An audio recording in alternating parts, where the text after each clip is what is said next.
Yo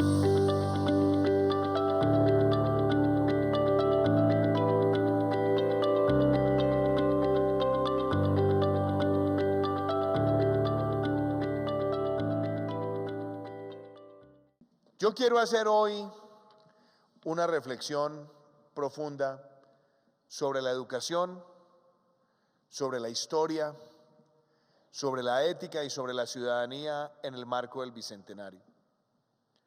Estamos viviendo una época que demanda muchísimo de todos nuestros países. Es una era donde la tecnología crece a una velocidad altamente exponencial, donde vemos que la inteligencia artificial, el Internet de las cosas, la robótica, la computación en la nube, el análisis integrado de datos, se posiciona cada vez más como hitos diferenciadores. Y si bien traen profundas oportunidades para los países que logran abrazar bien esas tecnologías, no dejan de representar también riesgos si no tomamos las decisiones oportunas y si no entendemos también que la educación global tiene que ser triunfadora en este entorno de cambio. Dicho eso, también la educación representa hoy la mejor manera de mirar hacia el futuro en el marco de estas tecnologías. Como lo dije hace unos días en la ciudad de Cartagena, por más inteligencia artificial que exista, nunca existirá creatividad artificial, porque ese es un sello propio, característico del ser humano. Y es en ese entorno de cambios también donde tenemos que darnos cuenta que, según expertos, muchos de los niños que están entrando hoy a los ciclos de formación trabajarán en profesiones que aún hoy no existen. Y estamos viendo cómo las habilidades se van sustituyendo por otras.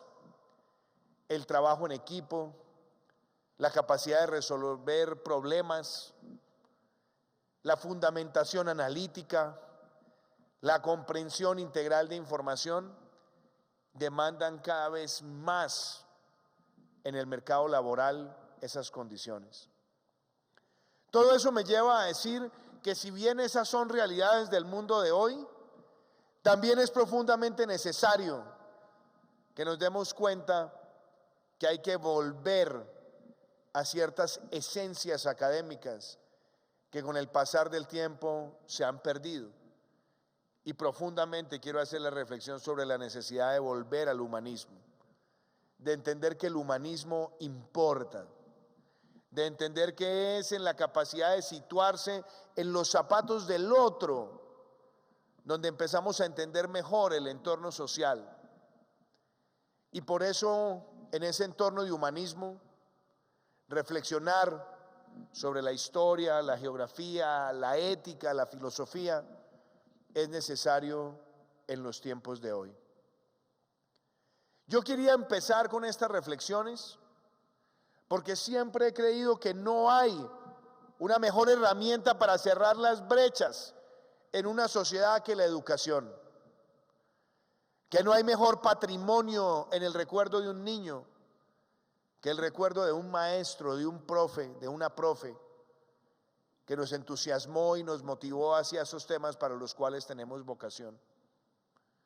Decía un famoso filósofo que cultura es todo aquello que recordamos después de haber olvidado lo que hemos aprendido. Y esa es la diferencia que hace un buen profesor. Un buen profesor deja enseñanzas para siempre. Un buen profesor conecta el ímpetu, la avidez de conocimiento con las fuentes y le detona al niño o a la niña la capacidad de saber buscar permanentemente las respuestas a los problemas sociales.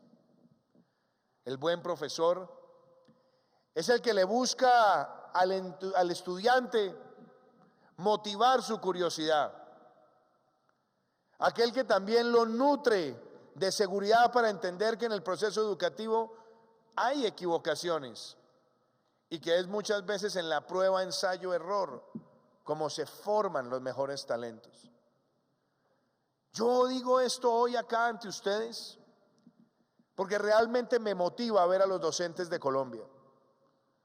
Me motiva a saludar a personas de tantas regiones del país que tienen que lidiar muchas veces con dificultades históricas y acumuladas, bien sea de recursos escasos o de materiales difíciles de acceder o de problemas de conectividad. Pero justamente por reconocer lo que es la educación, justamente por reconocer lo que son los maestros, justamente por reconocer los retos de nuestro tiempo, es que en estos 14 meses de gobierno hemos querido poner a la educación en un papel protagónico de nuestra administración y darnos cuenta que tenemos que saldar deudas históricas. Yo no tengo duda que la forma más clara de narrar esas deudas históricas se puede ver cuando miramos los dos carriles de la competencia educativa. Y yo esto lo he mencionado en muchísimos foros y lo quiero hacer hoy aquí.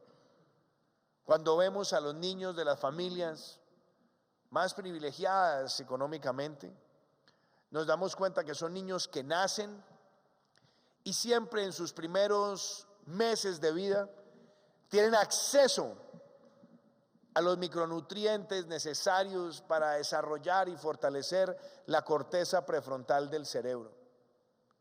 Son niños que con esa alimentación también se fortalecen para el aprendizaje. Son niños que llegan en su gran mayoría a la educación preescolar y reciben asistencia integral con habilidades psicoemocionales, psicoafectivas, psicolingüísticas. Son niños que en su gran mayoría llegan a la jornada única con una gran oferta extracurricular, que tienen los mejores laboratorios, las mejores canchas, que tienen las mejores posibilidades de acceso a la tecnología. Y casi siempre, cuando se gradúan, ingresan a la universidad. Esa realidad del carril de los más privilegiados es bueno contrastarla también con el carril de los menos privilegiados en el país. Muchos niños nacen y tienen carencias profundas de acceso a esos micronutrientes. Con dificultad consumen habitualmente el hierro, el zinc o el omega 3. Con dificultad llegan a una educación preescolar de carácter integral. Con dificultad acceden a la jornada única porque la gran mayoría está en la media jornada. Hay precariedad en los laboratorios, en la infraestructura, en la conectividad, y después tienen serias dificultades para entrar a la educación superior. Cuando hemos visto que ahí está la deuda histórica, es donde nosotros hemos querido entrar a hacer los cambios estructurales. Es donde nosotros hemos querido poner a la educación como el protagonista de una agenda de equidad. Y por eso están nuestras tareas en marcha. Y por eso nosotros queremos todos los días ir por más, por el bien de nuestro país. Por eso nos hemos fijado la tarea de fortalecer la alimentación escolar, de aumentar para este año en más de un 40% los recursos para la alimentación escolar y monitorear el escrutinio de las minutas alimenticias de los niños de Colombia. Pero también en el marco del plan de desarrollo, crear una institucionalidad no burocrática, pero una institucionalidad efectiva que nos permita llevar esos recursos hacia los niños más vulnerables de nuestro país y, óigase bien, dar un salto cualitativo donde lleguemos al año 2022 con 7 millones de niños recibiendo esa alimentación con esos micronutrientes todas las mañanas dentro de sus jornadas académicas. Así también se construye equidad. Pero por supuesto, la siguiente tarea que nos queda es fortalecer la educación integral a esa primera infancia. Y la meta que nos hemos trazado en el plan de desarrollo es pasar de 1 a 2 millones de niños que tengan esa atención integral, que reciban esa atención psicosocial, psicoafectiva, psicolingüística, psicoemocional. Y darnos cuenta también un reto adicional, señora ministra, es que muchos de estos niños, por la situación difícil de sus hogares, han sido víctimas de traumas, de estrés, que afectan sus condiciones de aprendizaje y que por lo tanto el reto es aún mayor, porque más allá de lo académico también hay que recuperar esa solidez afectiva y esas habilidades blandas. Por eso nuestra meta es pasar de 1 a 2 millones de niños en esa atención integral. Y a eso le sumamos la urgente tarea para nivelar esos 2 carriles de competencia, de profundizar la jornada única en el país, pero es profundizarla en virtud del conocimiento, de la integralidad en la formación. Nuestra meta es pasar del 12 al 24% de los niños dentro de la jornada única, pero al mismo tiempo fortaleciendo la infraestructura, toda la capacidad formativa, pero desde luego dándole el gran realce a quien tiene que conectar emocionalmente con esas tareas. Y esos son ustedes, los maestros de Colombia, los docentes de Colombia, los que transmiten ese conocimiento. ¿Nosotros qué nos hemos propuesto? Por un lado, fortalecer la educación de los normalistas en el país y permitir la profesionalización de muchos normalistas en el país. De habilitar además el acceso a la capacitación, el acceso a la tecnología, a los programas académicos y buscar esa certificación. Pero óigase muy bien, habilitar también para los docentes el acceso a maestrías, especializaciones y doctorados. Buscar un mayor vínculo con conciencias para los modelos académicos integrales y las nuevas metodologías docentes. Y habilitar no solamente el empoderamiento de las metodologías académicas de los docentes, sino algo que ha sido también de parte de ustedes un reclamo histórico, y es ir cerrando las brechas salariales, donde nosotros queremos dar todos los días pasos continuos. A esa idea también le queremos incluir la posibilidad de mejorar la formación para el trabajo, sobre todo cuando vemos niveles de deserción en regiones del país que se acrecentan en los últimos 3 años del bachillerato. Porque son muchos los jóvenes que quieren, o bien sea por la presión y la angustia del hogar, o por su propia motivación, entrar a trabajar porque consideran que de pronto ya el ciclo académico no les está dando esas herramientas. Pues ahí creemos que es urgente que nosotros también fortalezcamos en los últimos 3 años del bachillerato esa formación técnica que les permita graduarse en una mano con el diploma de bachiller, en la otra con el diploma de técnico. Y ya hemos alcanzado 145,000 jóvenes con esa doble titulación en 14 meses de gobierno, y vamos por 650,000 para agosto del año 2022. Porque eso es apostar también a darle habilidades, pero ir mirando esas habilidades también en función de los retos de la tecnología de nuestro tiempo. Y desde luego, el otro reto que nos asiste es llevar a esos jóvenes a la educación superior. Muchos jóvenes en el país no han tenido esa posibilidad, y por eso en 14 meses de gobierno con el programa Generación E ya tenemos 67,000 jóvenes que están llegando gratuitamente a las universidades de Colombia, y queremos llegar a 80,000 al finalizar el año, para llegar a 334,000 en agosto del año 2022. Fortaleciendo también esa educación universitaria. ¿En qué se traducen nuestras decisiones para cerrar esas brechas? Se traducen que en medio de las dificultades estamos privilegiando al sector educativo.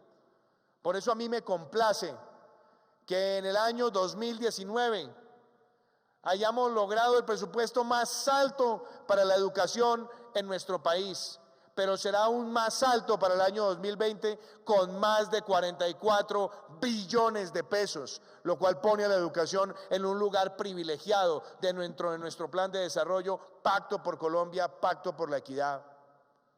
A eso le sumamos tener el mayor presupuesto que se haya garantizado para la educación pública universitaria de nuestro país, con más de 4.5 billones de pesos. Y que también estemos vinculando en esa atención integral todos los programas de formación para los docentes de Colombia. Yo sé que falta mucho. Yo sé que cuando hay deudas que se han acumulado históricamente, los reclamos son válidos. Pero aquí hemos mostrado no solamente voluntad, sino que tenemos al frente del Ministerio de Educación a una mujer talentosa, comprometida, que ha vivido la educación en distintas facetas y que además creo que se ha puesto con amor la camiseta de todo el sector y de los docentes de Colombia. Yo pido un aplauso para María Victoria Angulo.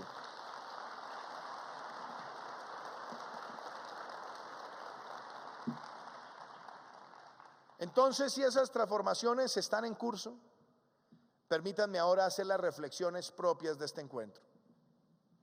La historia. Hace más de 3 décadas se decidió retirar la cátedra de Historia porque había una idea que había que mezclarla dentro del contenido de las ciencias sociales. Pero resulta que en esa reflexión, a quienes tomaron esa decisión se les olvidó que un país que no reconoce su historia y no reconoce su memoria es un país que puede estar condenado o a repetirla o, lo que es aún peor, a perder el respeto y la identidad por lo que han sido sus fundamentos ancestrales.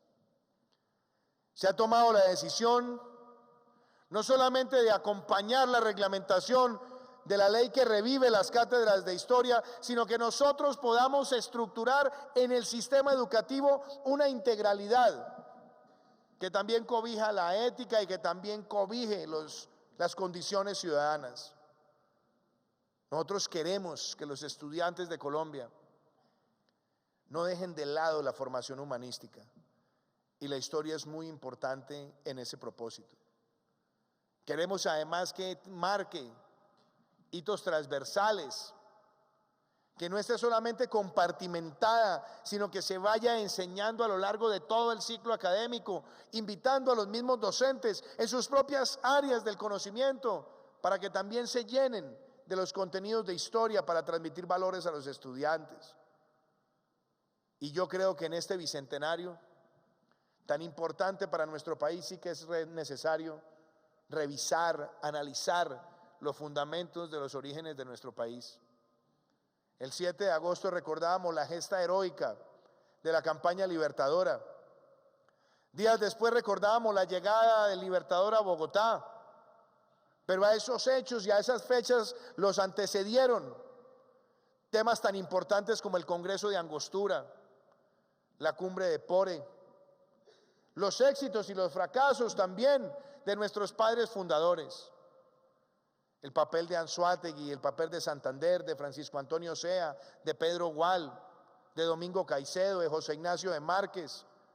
Reconocer a las mujeres que participaron además en la gesta y que sacrificaron a su familia, como lo hizo Simona Duque. Recordar también los bríos de Policarpa Salabarrieta. Poder darle a conocer a los niños de Colombia que hay una historia afrocolombiana rica y poderosa que debemos todos abrazar, empezando por los fundamentos de San Basilio de Palenque, uno de los primeros pueblos libres de América, y también reconocer el papel de nuestras comunidades indígenas ancestrales en la formación de nuestro país, para que entendamos también el gusto, la tradición y el impacto de las culturas. Ese es el país que nosotros debemos construir, un país donde esas identidades no se pierdan y por el contrario las podamos exaltar. Pero así como es de importante la historia, es muy importante mirar hacia la ética en el contexto de la formación de ciudadanía. A mí me parece muy importante que nosotros como país participemos en todas las grandes pruebas de evaluación internacional, porque nos ayuda, porque nos da referentes, pero no nos equivoquemos. No se trata que lo que salga del ciclo formativo sea una prueba PISA o un examen de estado. Lo que se trata es que salga un ciudadano íntegro, un ciudadano con patriotismo, con amor por el país. Y ahí la ética juega un papel fundamental, porque la ética consiste también en el comportamiento autónomo, pero al mismo tiempo el comportamiento heterónomo. Porque la ética nos compromete a nosotros con los valores y las necesidades del siglo XXI. Porque la ética nos implica a nosotros a saber respetar al prójimo, a entender que si bien reclamamos nosotros nuestros derechos, también es en nuestros deberes como se forma ciudadanía. A que tengamos la capacidad de entender que en el siglo XXI la ética también implica una responsabilidad con el medio ambiente y con los ecosistemas. A entender que existe una necesidad de economía circular, de reciclar, reutilizar, reducir, producir conservando, conservar produciendo. Que se entienda que somos el país que tiene el 50% de los páramos del mundo, que más del 50% de nuestro territorio es selva tropical húmeda, que el 35% de nuestro territorio continental o un poco más está en la región amazónica, que tenemos además la segunda biodiversidad por kilómetro cuadrado más grande del mundo después del Brasil. Y en esa ética del siglo XXI tenemos que abrazar también lo que llamarían algunos este antropoceno, esta era del antropoceno, donde tenemos que ser conscientes de nuestro papel para la protección del patrimonio natural de la tierra. Y por supuesto también, a partir de la ética y de la formación, derrotar comportamientos que queremos derrotar por el bien de nuestro país. Que entendamos que cuando se presentan incidentes de violencia doméstica o de violencia contra la mujer, no se trata simplemente de un asunto de la mujer para denunciar y buscar la atención, sino que también se trata de cómo estamos formando a los hombres en nuestro país, con qué valores, con qué respeto, de cómo podemos también en ese contexto de la ética quitar los ismos del sectarismo, del machismo, del clientelismo, hitos que se forman si no tenemos una capacidad para prevenirlos en la solvencia y en la estructura del sistema educativo. Yo creo que esta invitación que se hace hoy en este foro, donde están ustedes, los protagonistas de la educación, es fundamental, porque no tengo duda que son ustedes los que con el amor con el cual dedican las horas a sus estudiantes, pueden hacer de esta visión de transmitir la historia, la ética y la ciudadanía al nivel más puro de un niño, para que cuando ese niño crezca, ese niño tenga los mejores fundamentos morales. Y como diría alguien, si educamos bien al niño, no tendremos nunca que castigar al adulto. Yo creo, apreciados docentes, que es en este sentido que este foro que se abre tendrá grandes espacios de discusión. Cuando hablamos de mirar hacia la historia, es también revisarla. No es caer en el determinismo histórico que le ha hecho daño a tantos países, porque la historia no se lee linealmente. Y los mejores héroes, hombres y mujeres de nuestra historia también son en su integridad humana seres falibles, con imperfecciones, con aciertos y desaciertos, que en la revisión histórica es muy importante para entender la personalidad de una nación. Yo realmente me siento motivado de estar esta mañana ante ustedes, porque en este gobierno hemos dado todo y lo seguiremos dando por fortalecer la educación como el mecanismo para construir equidad, pero también como el mecanismo para que Colombia sea una nación donde la economía de la inspiración, de la creatividad y de la innovación se construya a partir del talento de los ciudadanos, talento que solamente puede ser nutrido categóricamente si volvemos al humanismo y si entendemos que en las ciencias sociales también hay un complemento perfecto a las demandas de hoy que se centran en ciencias, matemáticas y lenguaje. Yo los invito a ustedes a que sigamos construyendo Para mí la educación no es ni de izquierda ni de derecha. No tiene color partidista. Avanzar en la educación es sentido común, pero además es un deber moral por el bien de nuestros hijos. Yo los invito a que todos sigamos caminando para esa Colombia, donde la educación, centrada en la formación del ciudadano ejemplar del siglo XXI, con las herramientas técnicas y humanísticas, nos permita a nosotros conquistar mejores destinos. Muchísimas gracias.